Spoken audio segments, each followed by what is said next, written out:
Hello दोस्तों, आप सभी का अपने YouTube channel best education centre में हार्दिक स्वागत है।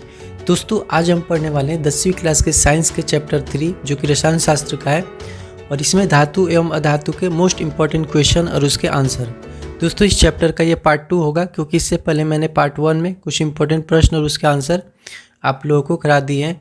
तो आज हम पार्ट 2 में कुछ इंपॉर्टेंट प्रश्न करेंगे जो एग्ज़ाम में अक्सर पूछे जाते हैं। दोस्तों, ये जो है मोस्ट इंपॉर्टेंट प्रश्न है, तो इसके लिए आप क्या करना है, एक अच्छे से नोट बुक तैयार कर लेना, उसमें क्वेश्चन आंसर पॉज करके वीडियो को नोट करते रहना और इसको अच्छे से याद कर लेना। 100% यही सब एग्जाम में आपके आते हैं। दोस्तों, आज का हमारा पहला प्रश्न है कि आयनिक यौगिक किसे कहते हैं और आयनिक यौगिकों के गुणधर्म लिखें। दोस्तों, ये बहुत इंपॉर्टेंट प्रश्न है, एग्जाम में ज़्यादातर बार ये पूछे गए हैं और ये हमेशा एग्जाम में आती हैं, तो इसको अच्छे से याद कर लेना। ठीक है, अब इसमें देखो क्या आंसर आप लिखोगे। विपरीत आवेशित आयन यानी धन आवेशित और ऋण आवेशित, ठीक है, वे दोनों आयन क्या करते हैं, एक दूसरे को आकर्षित करते हैं और जिसके फलस्वरूप क्या होता है, एक मजबूत स्थिर विद्युत बल में बंध कर ये एक यौगिक का निर्माण करते हैं और उसे हम आयनिक यौगिक कहते हैं। राइट, तो आप इसको आंसर इस प्रकार से लिखना कि विपरीत आवेशित आयन एक दूसरे को आकर्षित करते हैं तो मजबूत स्थिर वैद्युत बल में बंधकर जिस यौगिक का निर्माण होता है उसे आयनिक यौगिक कहते हैं। राइट, तो इस प्रकार से आप इसका आंसर लिखना है। एग्जाम्पल देने के लिए आप इस तरीके से लिखना है, जैसे सोडियम क्लोराइड होता है ना, सोडियम पर क्या होता है, प्लस होता है और क्लोरीन पर माइनस होता है, तो दो विपरीत यहाँ पर आयन हो गए। राइट, तो सोडियम जो है एक इलेक्ट्रॉन का क्या करता है, त्याग करता है, क्योंकि इसके बाहरी कक्षा में एक इलेक्ट्रॉन होते हैं जो त्याग करता है, और जबकि क्लोरीन के पास बाहरी कक्षा में 7 होते हैं। इसको अष्टक पूरा करने के लिए एक इलेक्ट्रॉन की आवश्यकता होती है, तो ये ग्रहण करते हैं। तो इस तरीके से ग्रहण और जो सोडियम क्या करता है कि त्याग करता है, तो आपस में इनके बीच एक आयनिक बंधन बनता है और काफ़ी क्या होता है, मजबूत बंधन बनता है। ठीक है, और इस प्रकार से सोडियम क्लोराइड का निर्माण होता है। तो सोडियम क्लोराइड क्या है, एक आयनिक यौगिक है। राइट, अब दोस्तों क्वेश्चन ये भी साथ में आता है, अगर ये प्रश्न आता है तो, कि आयनिक यौगिकों के गुणधर्म लिखें। तो दोस्तों, जो आयनिक यौगिक होते हैं ना, इनका गलनांक और क्वथनांक बहुत अधिक होता है। ठीक है, ये काफ़ी इनके उच्च गलनांक वाले होते हैं और क्वथनांक भी इनका हाई होता है। इसके अलावा दूसरा आप लिखोगे कि ये ठोस और कुछ कठोर होते हैं। ठीक है, यानी ठोस अवस्था में भी पाए जाते हैं और कुछ ऐसे भी इनमें आयनिक यौगिक होते हैं जो कि कठोर भी होते हैं। तीसरा आप लिखोगे सामान्यतः भंगुर होते हैं। राइट, चौथा आप लिखोगे यह प्रायः जल में घुलनशील होते हैं। ठीक है, ये जल में घुल जाते हैं, लेकिन केरोसिन पेट्रोल जैसे विलायकों में अविलेय यानी कि अघुलनशील रहते हैं। राइट, और पांचवा लिख लेना कि आयनिक यौगिक जलीय विलयन में और गलित रूप में विद्युत का चालन करते हैं। ठीक है, जलीय विलयन में जब ये गलित रूप में होता है ना, तो ये क्या करते हैं, विद्युत का चालन करते हैं, यानी सुचालक बन जाते हैं, परंतु जब ये ठोस रूप में होते हैं ना, तो विद्युत का चालन नहीं करते। तो इस प्रकार से इस प्रश्न के आप आंसर लिख लोगे। आई होप आपको ये समझ में आ गया होगा, इसको अच्छे से नोट कर लेना पॉज करके। चलिए पढ़ते हैं नेक्स्ट प्रश्न। दोस्तों, नेक्स्ट प्रश्न है कि आयनिक यौगिकों का गलनांक उच्च क्यों होता है। अभी हमने आयनिक यौगिक की विशेषताओं में पढ़ा था कि आयनिक यौगिक के गलनांक उच्च होता है, तो अब आपको प्रश्न ये भी पूछा जा सकता है कि आयनिक यौगिक का गलनांक उच्च क्यों होता है। ठीक है, तो इसके लिए आप आंसर क्या लिखोगे, आयनिक यौगिकों का गलनांक उच्च इसलिए होता है क्योंकि इनके मजबूत अंतः आयनिक आकर्षण को तोड़ने के लिए अत्यधिक ऊर्जा की आवश्यकता होती है ना। जो आयनिक यौगिक होते हैं, इनके जो तत्व होते हैं इतनी मजबूती से आयनिक बंधन में जुड़े होते हैं कि इनको तोड़ने के लिए अत्यधिक एनर्जी की जरूरत होती है। नेक्स्ट प्रश्न है दोस्तों, जो कि ये भी बहुत इंपॉर्टेंट प्रश्न है, ये भी आपके एग्जाम में आते हैं 2 से 3 नंबर के लिए। खनिज, अयस्क और गैंग की परिभाषा लिखें, या फिर ऐसे भी आ जाता है खनिज और अयस्क में क्या अंतर है। तो आप क्या करोगे, इसमें भी आप इनका परिभाषा लिख लेना। तो खनिज किसे कहते हैं, पृथ्वी की भूप्रपट्टी में प्राकृतिक रूप में पाए जाने वाले तत्वों एवं यौगिकों को खनिज कहते हैं ना। पृथ्वी के अंदर जो है अनेकों जो है वो प्राकृतिक रूप से क्या है, तत्व और यौगिक मौजूद हैं, है ना। तो उन्हीं तत्व और यौगिकों को क्या कहते हैं, खनिज कहते हैं, मिनरल्स कहते हैं। ठीक है, जैसे बॉक्साइट हो गया, जिसका सूत्र होता है Al2O3 2H2O, यह एल्युमिनियम का अयस्क होता है ना। इसके अलावा हेमेटाइट हो गया, लोहे का, Fe2O3 इसका सूत्र होता है। इसके बाद सोडियम क्लोराइड, कैल्शियम कार्बोनेट, ठीक है, ये क्या होते हैं, खनिज कहे जाते हैं। इसके बाद आपसे क्वेश्चन अगर पूछा जाए अयस्क क्या होते हैं, तो देखो अयस्क खनिज ही होते हैं, लेकिन ऐसे खनिज, ठीक है, वे खनिज जिनमें धातु अधिक मात्रा में पाई जाती है, ठीक है, जिसे आसानी से निकाला जा सकता है और उसे निकालना लाभकारी भी होता है, यानी कि ज़रूरी होता है ना, और कभी लाभदायक होते हैं। हमें आवश्यक की वो जो होती हैं पदार्थ होती है या तत्व या यौगिक होते हैं, तो उस प्रकार के जो खनिज को हम क्या कहेंगे, अयस्क कहेंगे, है ना। इस प्रकार से हम ये कह सकते हैं कि सारे खनिज जो होते हैं सभी खनिज जो है अयस्क नहीं होते हैं, है ना। क्योंकि खनिज तो सब हो गए, लेकिन अयस्क तो वही खनिज होंगे ना जो कि इम्पोर्टेंट हो, है ना, जिसमें अधिक मात्रा में धातु पाई जाती हो, है ना। तो सभी अयस्क, यहाँ पे देखो नोट में लिखा हो कि सभी अयस्क खनिज होते हैं, परंतु सभी खनिज अयस्क नहीं होते, है ना। अच्छा, एक तीसरा पॉइंट है गैंग। ठीक है, गैंग क्या होता है? तो गैंग दोस्तों क्या होता है कि जब हम भूप्रपट्टी से, पृथ्वी के जो भूप्रपट्टी यानी पृथ्वी के अंदर से जो खनिज प्राप्त करते हैं, तो उस खनिज अयस्क में अनेकों प्रकार की अशुद्धियाँ होती हैं, है ना। जैसे के साथ मिट्टी हो, रेत हो, है ना, ये सब चीज़ें होती हैं। तो इसको हम क्या कहते हैं? गैंग कहते हैं। ठीक है, तो ये ध्यान रखना, बहुत इंपॉर्टेंट क्वेश्चन है ये। चलिए पढ़ते हैं नेक्स्ट प्रश्न। दोस्तों नेक्स्ट प्रश्न है कि भर्जन, इसको जारण भी कहा जाता है, और निस्तापन की प्रक्रिया के बारे में लिखे। कई बार ये क्वेश्चन इस प्रकार से भी आ जाता है कि भर्जन और निस्तापन में क्या अंतर है। तो ये भी इंपॉर्टेंट प्रश्न है दोस्तों, मैं वही क्वेश्चन कराता हूँ जो कि मोस्ट इंपॉर्टेंट है। तो इसको जरूर 100% इसको याद करना, और ये पक्का यही एग्जाम में आते ही है। आप कभी भी प्रीवियस ईयर के क्वेश्चन उठाकर देख लेना, ये सब क्वेश्चन आते रहते हैं, राइट। चलिए तो देखते हैं भर्जन या जारण किसे कहते हैं। तो सांद्रित अयस्क को अकेले अथवा अन्य पदार्थों के साथ मिश्रित कर, पृथ्वी जो प्राप्त होता है अयस्क, उसको अकेले या अन्य पदार्थों के साथ मिश्रित कर वायु की उपस्थिति में अधिक तापमान पर जब गर्म किया जाता है तो यह ऑक्साइड में बदल जाता है। इस प्रक्रिया को हम क्या कहेंगे? भर्जन कहेंगे या फिर जारण कहेंगे, राइट। और ये क्रिया मुख्यतः किस पे की जाती है? सल्फाइड अयस्क पर भी की जाती है।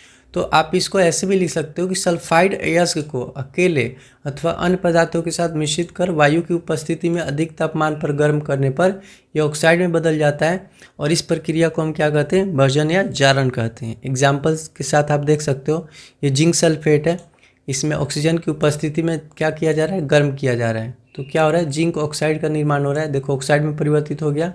ठीक है, तो ये प्रक्रिया क्या होती है? भर्जन या फिर जारण होती है। अब नेक्स्ट है कि निस्तापन किसे कहते हैं। तो निस्तापन भी लगभग यही प्रक्रिया होती है, लेकिन यहाँ पर वायु की अनुपस्थिति में होनी चाहिए। ठीक है, तो इसका इस प्रकार से लिखोगे, वह प्रक्रिया जिसमें अयस्क को वायु की अनुपस्थिति में, या फिर कह सकते हो सीमित मात्रा में, आंशिक उपस्थिति में, है ना, गर्म करने पर यह ऑक्साइड में बदल जाता है, और इसे क्या कहते हैं? इस प्रक्रिया को निस्तापन कहते हैं, राइट। और यह क्रिया किस पे की जाती है? कार्बोनेट अयस्क पे, याद रखना। जो भर्जन होता है वो किस पर होता है? सल्फाइड अयस्क पे, और निस्तापन किस अयस्क पर होता है? कार्बोनेट अयस्क पे। यहाँ पे देख सकते हो एग्जाम्पल में कैल्शियम कार्बोनेट है ना, और इसको क्या किया जाए? वायु की अनुपस्थिति में जो है निस्तापन या फिर तापन किया जा रहा है, जिससे क्या हो रहा है? कैल्शियम ऑक्साइड का निर्माण हो रहा है, यानी कि ऑक्साइड में परिवर्तित हो गया। हालांकि यहाँ भी तो ऑक्साइड में परिवर्तित हो रहा है, लेकिन ये सल्फाइड अयस्क है और ये कार्बोनेट अयस्क है, राइट। तो इसको अच्छे से याद कर लेना। चलिए पढ़ते हैं नेक्स्ट प्रश्न। अगला प्रश्न है दोस्तों कि अयस्क के सांद्रण की क्रिया को परिभाषित करें। ठीक है, तो इसके जो है मतलब 50-50 चांस कर सकते हैं कि ये भी क्वेश्चन जो है आपके एग्जाम में आ सकते हैं। ठीक है, तो इसको भी याद रखना। अब ये क्या होता है? ये कौन सी प्रक्रिया होती है? तो अयस्कों में अशुद्धियाँ होती है, जो भी हमने पढ़ा, गैंग जिसको कहते हैं। तो अशुद्धियाँ क्या होती है? मुख्य रूप से पत्थर के टुकड़े, मिट्टी के कण, रेत, ये सब विद्यमान होते हैं।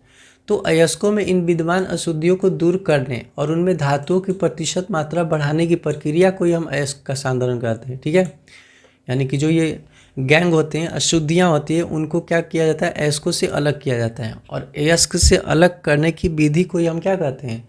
अयस्क का सांद्रण कहते हैं, राइट। याद हो गया होगा। चलिए नेक्स्ट प्रश्न है कि अपचयन की प्रक्रिया किसे कहते हैं। दोस्तों पहले चैप्टर में भी आपने अपचयन उपचयन की प्रक्रिया पढ़ा होगा। ठीक है, अपचयन में क्या होता है? ऑक्सीजन की कमी हो जाती है ना, तो वही यहाँ पर है। लेकिन इसको क्योंकि अयस्क के हिसाब से अगर बताना चाहिए तो इस तरीके से लिखना होगा कि धातु ऑक्साइड से कार्बन जैसे अपचायक का उपयोग करके धातु प्राप्त करने की प्रक्रिया को अपचयन कहते हैं। अब देखो, हमने पिछले जो पढ़ा था क्वेश्चन में कि निस्तापन और भर्जन में क्या करते थे? ऑक्साइड अयस्क में बदल रहे थे, है ना, अयस्क को ऑक्साइड में परिवर्तित कर रहे थे। अब उस ऑक्साइड से भी अयस्क यानी कि उस धातु को प्राप्त करना है तो फिर क्या करेंगे, कार्बन के साथ उसका क्या करेंगे, अपचयन करेंगे। इस प्रक्रिया में ऑक्सीजन क्या होगा, अलग हो जाएगा, है ना। धातु से ऑक्सीजन अलग हो गया और जो है शुद्ध धातु जिंक जो है प्राप्त हो गया, राइट। चलिए नेक्स्ट प्रश्न पढ़ते हैं। अगला प्रश्न है दोस्तों, सक्रियता श्रेणी क्या है, उदाहरण सहित समझाइए। ठीक है, तो ये क्वेश्चन तो ऑब्जेक्टिव के लिए इम्पोर्टेंट है, इसको याद रखना। ऐसे क्वेश्चन जो है ये ऑब्जेक्टिव के लिए आएगा कि सबसे अधिक अभिक्रियाशील धातु कौन सी है, सबसे कम जो है अभिक्रियाशील धातु कौन सी है, ये आपके एग्जाम में आ सकते हैं। तो वैसे अगर ये क्वेश्चन अगर आ भी जाता है सक्रियता श्रेणी क्या है, तो आप कैसे लिखोगे, तत्वों की अभिक्रियाशीलता के आधार पर एक श्रेणी बनाया गया है, ठीक है, जिसे सक्रियता श्रेणी कहते हैं। अभिक्रियाशीलता का मतलब कि रिएक्शन, ठीक है, किसी अन्य पदार्थों के साथ वो अभिक्रिया करते हैं ना, कोई भी पदार्थ या कोई भी धातु या अधातु, तो उसी को जो है ना एक अधिक अभिक्रियाशीलता से घटते क्रम में एक श्रेणी बनाया गया है, जिसको हम सक्रियता श्रेणी कहते हैं। और अगर इसको अभिक्रियाशीलता के घटते क्रम के आधार पर लगाया जाए तो सबसे अधिक अभिक्रियाशील कौन सा होता है, पोटेशियम होता है, उसके बाद सोडियम, फिर कैल्शियम, फिर मैग्नीशियम, फिर एल्युमिनियम, फिर जिंक, उसके बाद आयरन, फिर प्लम्बम, इसके बाद कॉपर, फिर Hg जिसको मरकरी कहते हैं, फिर Ag है ना जिसको हम चांदी कहते हैं, और Au सोना। ठीक है, तो इस प्रकार से अभिक्रियाशीलता के आधार पर हम इसको कह सकते हैं। यानी कि यहाँ पर सबसे अधिक अभिक्रियाशील कौन है, पोटेशियम है, जिसका संकेत क्या होता है, K होता है। तो यहाँ पर याद रखना कि अभिक्रियाशीलता श्रेणी में सबसे अधिक क्रियाशील धातु पोटेशियम होता है और सबसे कम क्रियाशील धातु कौन सा है, सोना होता है। ठीक है, चलिए पढ़ते हैं नेक्स्ट प्रश्न। नेक्स्ट प्रश्न भी इम्पोर्टेंट है, ठीक है, एग्जाम में आते हैं। संक्षारण किसे कहते हैं, इसको बढ़ावा देने वाले शर्त लिखें, ठीक है, और इसके बचाव के उपाय भी लिखें। तो संक्षारण देखो क्या होता है दोस्तों, जैसे लोहे में जंग लग जाता है ना, वो भी एक संक्षारण का एग्जाम्पल है।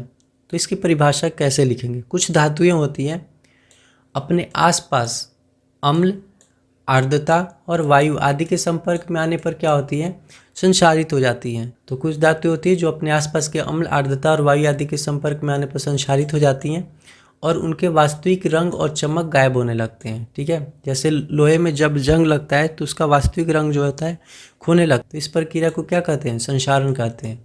आप एग्जाम्पल में लोहे में जंग लगना लिख सकते हो, ठीक है।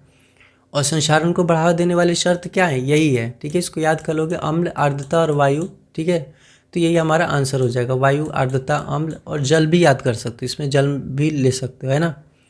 चलो नेक्स्ट है कि संक्षारण से बचाव के क्या उपाय हैं, है ना। संक्षारण से बचाव के उपाय हमें लिखना है। तो इसके लिए हम क्या क्या उपाय करते हैं, पेंट करके, है ना, पेंट लोहे के गेट में या लोहे की वस्तुओं में पेंट लगाया जाता है ताकि उसमें जंग न लगे। या फिर मशीन में देखोगे, साइकिल में देखोगे, तेल या ग्रीज लगाया जाता है ना, मोटरसाइकिल वगैरह में। इसके अलावा यशद लेपन करके, है ना, यशद लेपन के बारे में अभी अगले क्वेश्चन में बताऊंगा, यशद लेपन क्या होता है।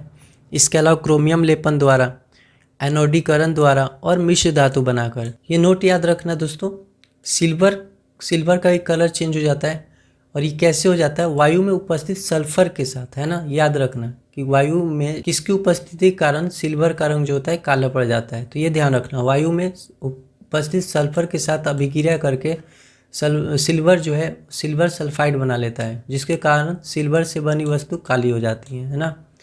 दूसरा एक नोट याद रखना, कॉपर, ठीक है, कॉपर आर्द्र कार्बन डाइऑक्साइड के साथ अभिक्रिया करके हरे रंग का कॉपर कार्बोनेट बना लेता है ना। तो ये दो बातें याद रखना, सिल्वर जो होता है सल्फर के साथ अभिक्रिया करके काली हो जाती है और क्या बन जाता है, सिल्वर सल्फाइड। वही कॉपर जो है कार्बन डाइऑक्साइड के साथ अभिक्रिया करके हरे रंग का कॉपर कार्बोनेट बना लेता है। ठीक है, चलिए पढ़ते हैं नेक्स्ट प्रश्न। नेक्स्ट प्रश्न देखो दोस्तों, आ गया यशद लेपन की परिभाषा लिखें। तो दोस्तों क्या होता है कि लोहे एवं, ये भी इंपॉर्टेंट है, ठीक है, इसको भी अच्छे से मार्क कर लेना, ठीक है, इसको क्वेश्चन जो है नोट करके और याद कर लेना। तो यशद लेपन जो होता है लोहे एवं इस्पात को जंग से सुरक्षित रखने के लिए, यानी कि संक्षारण से बचाने के लिए उन पर जास्ते की पतली चरत चढ़ाई जाती है। जास्ता मतलब जिंक, है ना। तो इसी प्रक्रिया को हम क्या कहते हैं, यशद लेपन कहते हैं, या फिर इसको जास्तीकरण भी कहते हैं। ठीक है, क्योंकि जास्ते की यहाँ पे ध्यान रखना, जास्ते की पतली परत चढ़ाई जा रही है। जब जास्ते की पतली परत चढ़ाई जा रही है तो क्या होगा, जास्तीकरण कहेंगे, है ना। दोस्तों आज का हमारा अंतिम प्रश्न है कि अम्ल राज्य किस पदार्थ को कहा जाता है। ठीक है, तो दोस्तों जो कुछ अम्ल है उनको एक रेशियो में मिलाकर, और रेशियो क्या होता है 3:1, 3:1, 3:1 में मिलाकर एक कृत्रिम अम्ल तैयार किया जाता है जो कि अम्लों का राजा कहा जाता है। और उसमें क्या क्या होते हैं ये याद रखना, ये बहुत इंपॉर्टेंट है कि सांद्र हाइड्रोक्लोरिक अम्ल कितना 3 भाग, ठीक है, और सांद्र नाइट्रिक अम्ल 1 भाग, ये मिलाकर एक मिश्रण तैयार किया जाता है जिसे अम्लराज कहते हैं। और इसको हम भवकता संक्षारक या प्रबल संक्षारक भी कहते हैं, ये भी ध्यान रखना, ठीक है। तो क्या करना होता है, सांद्र हाइड्रोक्लोरिक अम्ल 3 पार्ट, ठीक है, 3 भाग, और सांद्र नाइट्रिक अम्ल 1 भाग, यानी कि अगर ये 3 लीटर लेते हैं तो ये 1 लीटर लेंगे। तो इस प्रकार से अम्लराज तैयार हो जाता है। तो दोस्तों आज का ये हमारा अंतिम प्रश्न था। आई होप आपको ये सारे प्रश्न जो है याद हो गए होंगे। अगर याद नहीं हुए हैं तो पॉज करके वीडियो को दोबारा से या तो बैक करके देख लो या फिर लोग कॉपी पे नोट कर लो, उसको याद करना। 100% ये क्वेश्चन आपके एग्जाम में आते हैं, ठीक है। तो आई होप आपको वीडियो पसंद आई होगी, ठीक है। फिर मिलते हैं अगले वीडियो में। पार्ट इसका 3 होगा, चैप्टर 3 का अंतिम पार्ट होगा। इसके बाद ऑब्जेक्टिव का भी एक पार्ट आएगा, जितने भी चैप्टर 3 के ऑब्जेक्टिव क्वेश्चन होंगे वो मैं करवा दूंगा, ठीक है। तब तक के लिए बाय बाय दोस्तों, जय हिंद।